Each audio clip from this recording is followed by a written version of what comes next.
Mary Bolena nació en Bleakling Hall una mañana húmeda de primavera. El canto de los mirlos apenas tapaba el trajín de sirvientes que preparaban la partida de su padre hacia la corte. Thomas Boleyn, diplomático incansable, veía a sus hijos como cartas de triunfo y al contemplar a su primogénita pensó en futuras alianzas más que en canciones de cuna. Desde la cuna, Mary respiró la ambición ajena. Antes de cumplir los 12, la enviaron a la corte de los Valois. Subió al barco envuelta en terciopelo demasiado grueso para su talle, con el corazón latiendo rápido al compás del oleaje. París deslumbraba incluso a quienes llegaban con sangre noble. Tapices de hilos dorados, perfumes que ocultaban el olor acre de las calles, salones donde el juego de poder se libraba entre susurros y bailes. Para Mary, aquella ciudad fue un despertar brusco.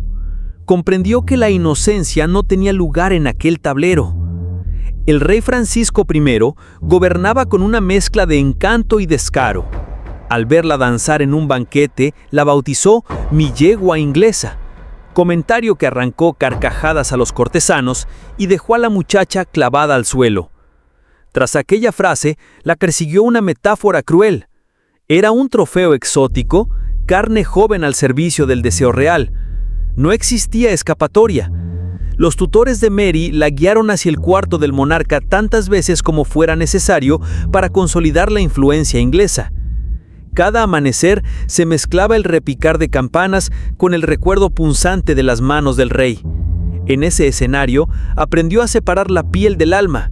La piel soportaba caricias impuestas, el alma se replegaba a un rincón distante donde todavía quedaba espacio para soñar con la campiña de Norfolk. Durante meses llevó bordado en la mirada un anhelo imposible: volver a casa siendo la niña que fue. Pero cada visita nocturna marcaba una muesca más en su historia y borraba alguna huella de la infancia. Thomas Boleyn la reclamó de vuelta cuando el favor francés dejó de ser rentable. Necesitaba piezas nuevas en la corte de Enrique VIII y Mary era perfecta para abrir brecha. El regreso a Inglaterra no supuso alivio alguno. Apenas cambió el idioma del deseo. Enrique, entonces casado con Catalina de Aragón, era un joven rey sediento de novedad. Reparó en Mary durante una justa de primavera. El sol se reflejaba en las armaduras y entre los estandartes, el cabello dorado de la joven brilló como una promesa. Aquella tarde la invitó a un banquete privado. Cuando la música apagó su último acorde, Mary quedó instalada en la intimidad real. Consciente del frágil equilibrio, su familia esperaba que transformara aquella cercanía en títulos y tierras. Mary, sin embargo, no heredó el filo político de su hermana menor. Respondía al rey con cortesía, sonreía cuando la ocasión lo exigía, pero jamás propuso un beneficio concreto. No pedía joyas ni intercedía por cargos. Se limitaba a cumplir el papel que el destino le había asignado. Para la dinastía Boleyn, aquello resultó una decepción. El cortejo no trajo ventajas notables y comenzó a circular el murmullo de que Mary carecía de astucia. El primer síntoma de su condena fue la indiferencia de Enrique, siempre en busca de pasión fresca. El segundo, la fulgurante aparición de Ana. Ana regresó de Francia con un ingenio afilado y la determinación de conquistar. Al llegar a la corte se convirtió en dama de honor de la reina Catalina y muy pronto en el centro de todas las conversaciones. Donde Mary mostraba sumisión, Ana exhibía encanto retador. Enrique quedó hechizado por aquella mezcla de gracia y resistencia. Mary lo supo al instante. Bastó una mirada fugaz durante el servicio religioso para entender que su tiempo había terminado. Aún así, cometió el error de preguntar a su familia si existía algún refugio. Le respondieron con silencio. Poco después, descubrió que esperaba un hijo. No había certeza sobre la paternidad, aunque muchos asumieron que el rey era responsable. Thomas Boleyn presionó para obtener un reconocimiento, pero Enrique se desentendió con la ligereza de quien cambia de capa. William Carey, caballero de la Casa Real y cercano a los Boleyn, contrajo matrimonio con Mary apresuradamente. Fue la salida decorosa que salvaba al monarca de rumores incómodos y garantizaba al bebé un apellido digno. La boda se celebró sin fanfarrias. En cada paso del vals, Mary sentía cómo sus alas se doblaban bajo el peso de la conveniencia. La vida con William Carey resultó apacible, casi invisible. Compartían amaneceres en Greenwich, paseaban junto al Támesis y hablaban de la fragilidad de la fortuna. Pero esa paz, tan escasa en la corte, se nubló al nacer Catherine y más tarde Henry. Los chismes resurgieron con fuerza. La niña poseía la mirada azul del rey, el niño la melena cobriza de los Tudor. Mary crió a sus hijos entre cuna y cuchicheos hasta que una fiebre repentina se llevó a William. Quedó viuda antes de los 24, con 2 pequeños y sin un protector que intercediera. Ana ya era la nueva obsesión de Enrique, pero su hermana mayor no encontró en ella consuelo. La futura reina la saludaba con formalidad distante, como si el pasado común las comprometiera. Con la muerte de William, Mary volvió a depender de la caridad de su padre, quien la instaló en una pequeña habitación del palacio de Hever. El eco de los pasillos fríos era un recordatorio constante de su fracaso. Una tarde de verano, mientras supervisaba las lecciones de los niños, Mary conoció a William Stafford, soldado sin fortuna que inspeccionaba las tierras cercanas. Él la miró sin calcular la dote ni la influencia. Simplemente vio a una mujer cansada de ser moneda. Mary encontró en aquella mirada la posibilidad de empezar de cero. Se enamoraron con la urgencia de quienes saben que el tiempo nunca está de su parte. Se casaron en secreto, conscientes de la furia que desatarían. Cuando Thomas Boleyn supo la noticia, montó en cólera. Desheredó a su hija y la expulsó de Hever. Ana, ya camino al trono, se limitó a un breve mensaje: «Nada puedo hacer». Mary abandonó el palacio con un baúl de ropa sencilla y los dedos de sus hijos aferrados a la falda. Partió rumbo a una modesta granja en Essex que Stamford alquiló a un primo lejano. Se instaló junto al olor de heno y estiércol, aprendiendo a ordeñar vacas, coser sus propias camisas y rezar para que la fiebre no regresara con la noche. Mientras tanto, Ana desplegaba su estrategia para anular el matrimonio real y ocupar el puesto de Catalina. Enrique formó un consejo, invocó teólogos y doblegó a obispos. Mary seguía las noticias a través de cartas de una amiga de juventud. Cada logro de Ana era un aplauso lejano que resonaba como una bofetada. Al encaminar sus caballos hacia la capital, la corte olía a incienso y conspiración. En la granja, Mary olía a madera húmeda y pan recién horneado. Así se bifurcaron los destinos de 2 hermanas. El ascenso de Ana culminó con una coronación resplandeciente. Desfiló bajo arcos de flores, acompañada por música y vítores. Mary no asistió. Aquella ausencia selló su condición de paria. Ni siquiera la mención de sus hijos cabía ya en las crónicas. Catherine y Henry fueron enviados a vivir con tutores pagados por la corona. Mary permaneció en Essex, alimentando gallinas e intentando convencerse de que la modestia era libertad, no castigo. La noche que la comitiva real cruzó los campos cercanos, en ruta a un coto de caza, Mary se escondió tras la cerca. Vio pasar estandartes dorados, escuchó risas entrecruzadas y reconoció, por un instante, la silueta erguida de Ana. El polvo del camino se asentó sobre la hierba, y Mary sintió que esa nube gris era un presagio. Algo dentro de ella se quebró con suavidad. Una rama seca, que nadie oye caer, pero que termina de matar al árbol. Poco después llegó un mensajero con instrucciones de la reina.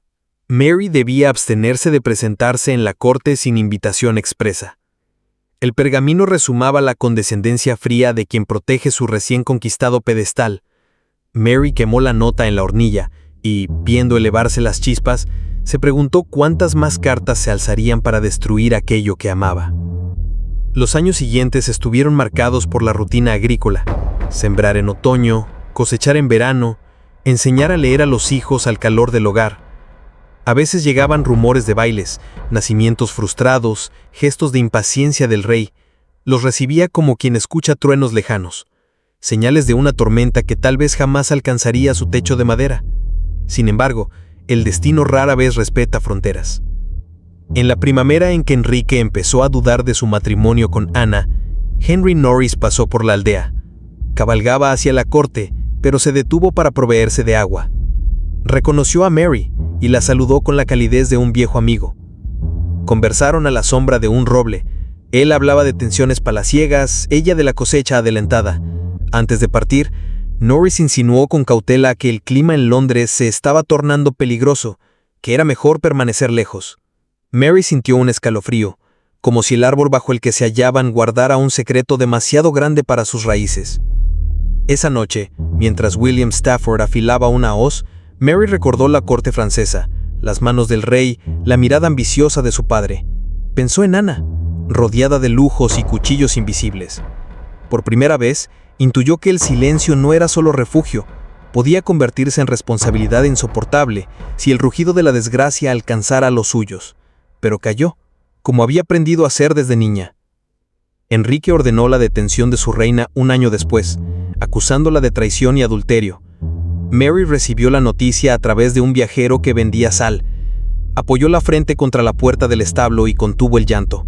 No encontró valor para viajar a Londres, ni medios para ofrecer ayuda.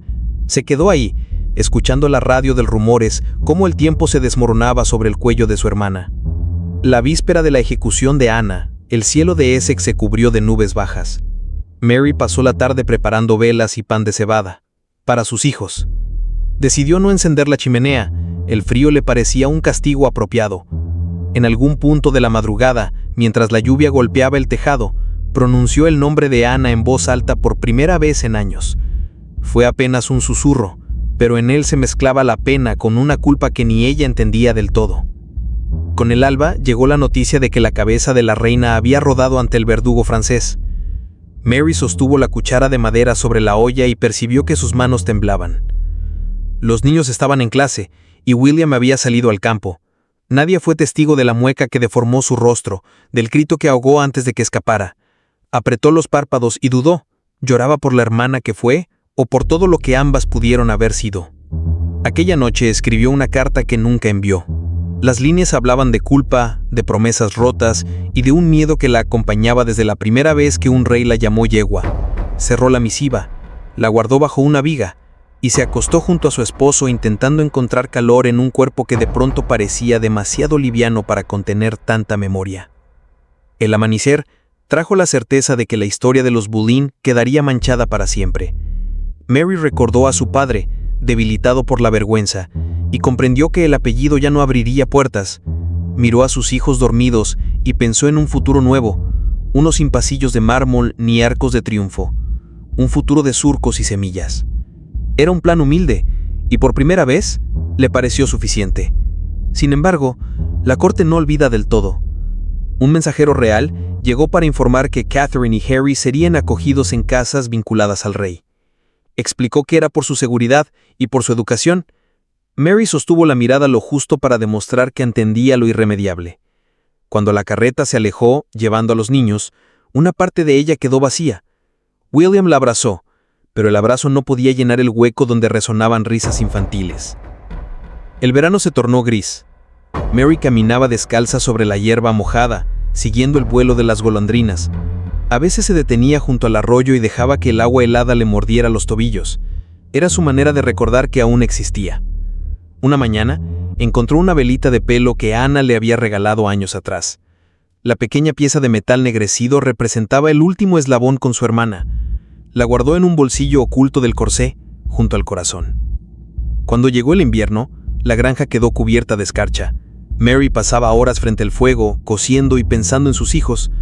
Recibía noticias esporádicas, aprendían latín, demostraban talento para la música. Cada palabra era bálsamo y cuchilla al mismo tiempo. Agradecía que estuvieran salvos, odiaba no ser ella quien los acunara. Una tarde, el cartero dejó un pliego sellado con cera. El remitente era un hombre desconocido. Dentro, halló una nota breve. Cuide su silencio. Nada ha terminado. Mary sintió cómo el pecho se le helaba. Aquella frase le recordó el consejo de Henry Norris, la advertencia del roble, la sombra de un zorro al acecho en los pasillos de palacio. Consultó a William. Él se encogió, incapaz de ofrecer otra protección que un abrazo. El invierno no parecía tan frío como la amenaza tácita que contenían aquellas 4 palabras. Mary comprendió entonces que la corte seguía vigilándola. Su vida rural no era un escondite, apenas un paréntesis. Hizo lo único que estaba en su mano: rezar. Se arrodillaba sobre la madera gastada y murmuraba plegarias no por su alma, sino por la de sus hijos. Tal vez su silencio seguía siendo un escudo. Un día llegaron rumores de que Henry Norris había sido detenido bajo cargos de adulterio con la reina antes de su muerte. Mary sintió que el suelo se inclinaba. El hombre que había parado a la sombra del roble, que le había hablado con ternura y preocupación, había sido acusado de un crimen imposible, condenado para sellar una farsa. Su ejecución confirmó que nadie estaba a salvo cuando el poder dictaba sus caprichos. En ese instante, Mary juró no pisar nunca más un palacio. Renunció a toda esperanza de perdón o rescate. En su mundo solo quedarían las estaciones, el trabajo y la plegaria muda. Con el paso de los meses, la tensión pareció disiparse. El rey se volvió a casar, la corte desvió su atención hacia nuevas intrigas y Mary, por fin, pudo respirar sin sobresaltos. Sin embargo, algo había cambiado en su rostro. Había perdido la liviandad de la juventud y adquirido la serenidad de quien ha visto demasiada muerte para seguir temiendo. Se convirtió en una presencia silenciosa en los mercados, pagando con monedas contadas y agradeciendo con un leve movimiento de cabeza. Quienes la conocían la describían como mujer de voz suave, mirada larga y sonrisa que apenas se insinuaba. Una noche, mientras contemplaba a William dormir, Mary escribió otro texto.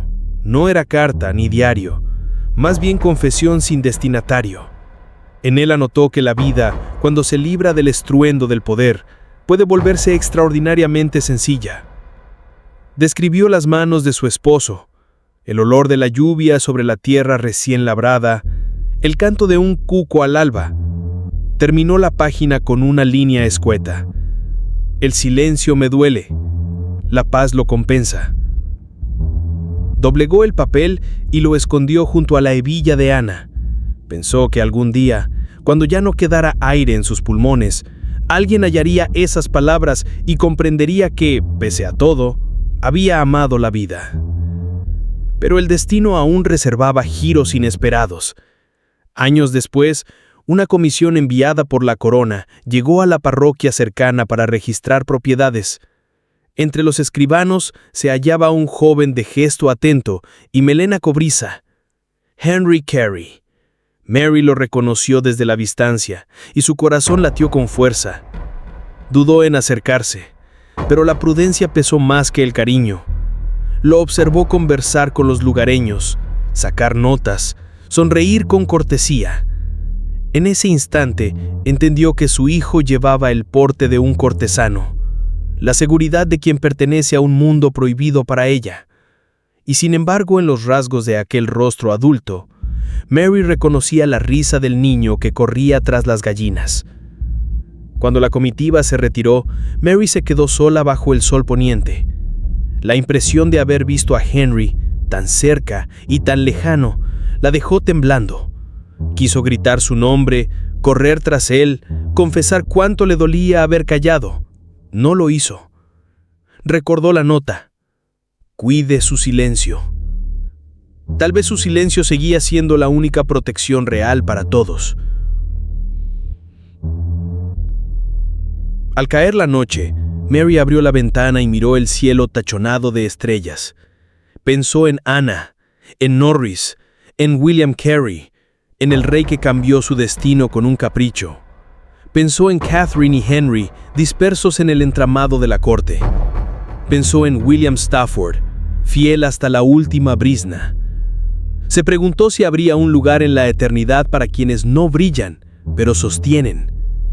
Cerró los ojos y dejó que el viento tibio le rozara la frente. Aquel leve susurro le pareció la voz de su propia conciencia, invitándola a aceptar que el silencio a veces es la forma más valiente de resistencia.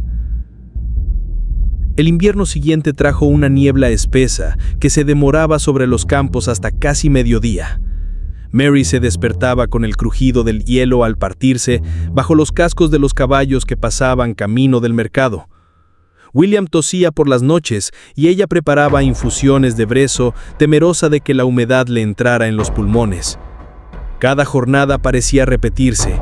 Pero detrás de la rutina se adivinaba un presagio inquieto, como si la tierra misma susurrara que el círculo estaba a punto de cerrarse. Una tarde recibió una invitación inesperada. Catherine pedía permiso para visitarla. Habían pasado años sin verse. Mary se quedó mirando el sello rojizo, sujeta entre el pulgar y el índice, incapaz de decidir si aquello era un regalo o una trampa. Respondió que sí, consciente de que el corazón le latía con la misma fuerza que cuando subió al barco hacia Francia. 3 semanas después, la hija apareció en una carroza modesta acompañada por 2 criadas. Al bajar, abrazó a su madre con la firmeza de quien pretende juntar fragmentos rotos. Durante los días que compartieron, Mary advirtió la educación refinada y la serenidad templada de Catherine. Nada quedaba de la niña que perseguía mariposas. Aquella joven hablaba despacio, elegía cada frase y evitaba cualquier mención directa a la corte. Se limitó a contar que trabajaba como dama de acompañante de la princesa Isabel, que el clima político era volátil y que convenía mantener los pies en el suelo. Mary escuchaba y observaba la forma en que su hija se movía por la casa con una elegancia discreta, idéntica a la de Ana, pero sin su filo. El penúltimo día, Catherine se arrodilló junto al lecho de su madre y le confesó que había recibido una oferta de matrimonio. El pretendiente era noble, aunque no influyente, pero la unión significaría distanciarse de la corte y quizá acercarse más a la vida sencilla de su infancia. Mary sintió que una brisa tibia le recorría el pecho. Recordó su propia fuga con William Stafford y por un instante temió que la historia repitiera sus reveses. Sin embargo, la mirada firme de su hija desterró todo recelo. Mary la tomó de las manos y dijo que el amor, cuando se encuentra, merece ser protegido incluso si el precio es la oscuridad. Catherine sonrió sin lágrimas y prometió volver pronto. Al marcharse, dejó un pequeño cofrecillo de nogal sobre la mesa. Mary lo abrió al anochecer y descubrió un retrato en miniatura de Henry Carey vestido con librea roja, sosteniendo una misiva enrollada. En el reverso, pintada a pulso, aparecía una frase: «Vigilo por los nuestros». Mary llevó la pieza al pecho y comprendió que sus hijos vivían en mundos opuestos, pero unidos por una lealtad silenciosa. Los meses corrieron como la velocidad de un río desbordado. William Stafford enfermó de una fiebre que ningún remedio logró aplacar. Mary pasó noches enteras refrescando su frente y murmurando oraciones aprendidas en la infancia. Una madrugada, mientras las velas se consumían, él apretó los dedos de su esposa y quiso pronunciar su nombre. Al exhalar, la habitación se llenó de un silencio que no pesaba, porque ella ya conocía ese final. Lo amortalló con sus propias manos y lo enterró con la ayuda de un vecino, junto al sauce que proyectaba su sombra sobre el corral. Viuda por segunda vez, Mary sintió que la granja se quedaba enorme. Caminaba por los pasillos acariciando las paredes, como buscando restos de vida en la madera. La primera carta de Henry llegó poco después. No mencionaba títulos ni batallas, solo describía el aroma del jazmín que trepaba por los muros del palacio y el canto de un ruiseñor que le recordaba las tardes de su niñez. Al final añadía una línea que Mary leyó tantas veces que borró parte de la tinta: «Tu silencio es nuestra armadura». Ese verano, una bandada de cuervos anidó en el campanario de la iglesia. Cada amanecer su graznido quebraba la quietud y Mary se preguntaba si el mundo entero no era sino una colección de presagios. En septiembre la visitó un monje franciscano que aseguraba llevar un mensaje de la princesa Isabel. Le entregó un sobre lacrado sin escudo. Dentro encontró un papel con apenas 6 palabras: «Tus raíces sostienen mi corona, prima». Mary sintió que las piernas no la sostenían y buscó el banco más cercano. El fraile aguardó en silencio. Cuando Mary levantó la mirada, él ya se marchaba, como si su deber hubiera terminado con aquel gesto. Aquella noche encendió todas las velas, sacó la hebilla de Ana, el retrato de Henry y la carta de Isabel. Los alineó sobre la mesa y los contempló como si fueran piezas de un rompecabezas incompleto. Entendió que su vida, relegada al margen, había nutrido la trama principal desde la sombra. No lloró. En vez de lágrimas emergió un suspiro largo que pareció vaciarle el pecho de todo rencor. Después tomó una pluma y un pliego limpio. Las primeras líneas salieron temblorosas. Mi silencio fue mi castigo y mi escapatoria. Escribió durante horas, dejando constancia de lo que había visto, de los nombres susurrados, de las traiciones gestadas entre copas y esponsales. También dejó constancia de sus culpas, de su amor y de la certeza de que las voces sin poder pueden, con el tiempo, inclinar tronos. Cuando la tinta se secó, dobló el pliego y lo guardó bajo la viga junto a la hebilla y el retrato. Esa carta, perdida y hallada siglos después, revelaría a los curiosos un mapa de sombras que cambiaba para siempre la imagen pública de los Tudor. Con la llegada de otoño, Mary enfermó. El médico del condado diagnosticó un mal de pecho y recomendó descanso. Catherine acudió con premura y se instaló a su lado. Acariciaba a su madre con ternura, como si quisiera transferirle algo de su propia juventud. Mary, alternando lucidez y fiebre, murmuraba nombres que se confundían con el crujir del fuego. Una madrugada, la última, Catherine preguntó si se arrepentía. Mary apretó sus dedos con una fuerza inesperada y contestó en un susurro que apenas fue aire. Arrepentida solo de haber amado en silencio, nunca de haber elegido el amor. Luego añadió que su historia no necesitaba rescate, porque ya estaba escrita en la sangre de sus hijos. Catherine prometió contársela al mundo únicamente si la injusticia insistía en borrar sus huellas.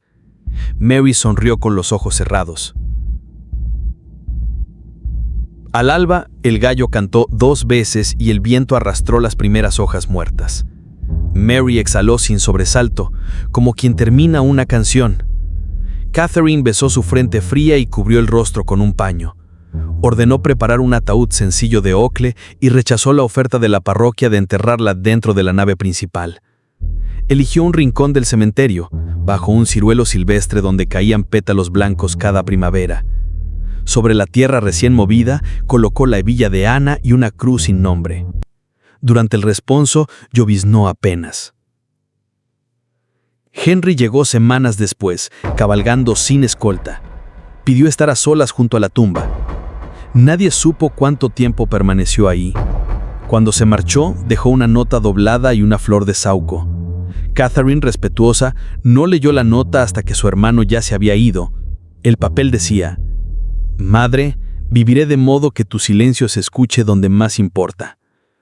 Ella guardó la nota en la Biblia familiar, entre el Éxodo y los Salmos. Con el correr de los años, Henry ascendió a barón de Hansdon y se convirtió en consejero y protector de la reina Isabel. Catherine, casada con un hombre de carácter tranquilo, administró tierras y vivió con la misma dignidad discreta que admiraba en su madre. Ninguno olvidó la pequeña granja ni aquel ciruelo que cada primavera seguía vistiéndose de blanco como señal de que algunos vínculos resisten a la muerte. Mucho tiempo después, un incendio consumió parte de la casa, pero la viga que ocultaba la carta sobrevivió entre escombros y cenizas. Una monja agustina que ayudaba a los aldeanos tras el siniestro encontró el pliego ennegrecido y, comprendiendo su posible valor, copió los fragmentos legibles antes de entregarlos a los herederos. Las copias circularon de mano en mano hasta que un coleccionista las adquirió y las escondió en Yorkshire. Aquellos papeles serían redescubiertos en el siglo XIX, y con ellos la figura de Mary resurgiría para desafiar la leyenda dorada que ocultaba la bruma de su tristeza. Hoy, en la capilla ruina de Essex, el ciruelo continúa floreciendo. Los vecinos cuentan que, cuando el viento sopla del este, las ramas se mecen con un susurro casi humano. Algunos dicen oír un nombre entre los pétalos que caen: Mary. Tal vez sea apenas la imaginación de quien conoce esta historia, o quizás sea la voz de quien se negó a desaparecer del todo. Porque ninguna piedra sin inscripción puede contener completamente la vida de quien sostuvo un reino desde la penumbra. Si alguna vez visitas ese lugar, lleva una flor silvestre y apóyala en la tierra blanda. No encontrarás epitafios, pero sentirás el latido antiguo de una voz que al fin ha vuelto a hacerse notar. Pronuncia su nombre en voz baja, con el respeto que se ofrece a quienes eligieron el amor y pagaron con olvido. Y así, en este acto sencillo rescatarás una parte de nuestra memoria colectiva. Porque cada vez que alguien diga Mary Bolena, una hebilla brillará en la oscuridad, un retrato cobrará vida y un silencio dejará de pesar tanto sobre los siglos.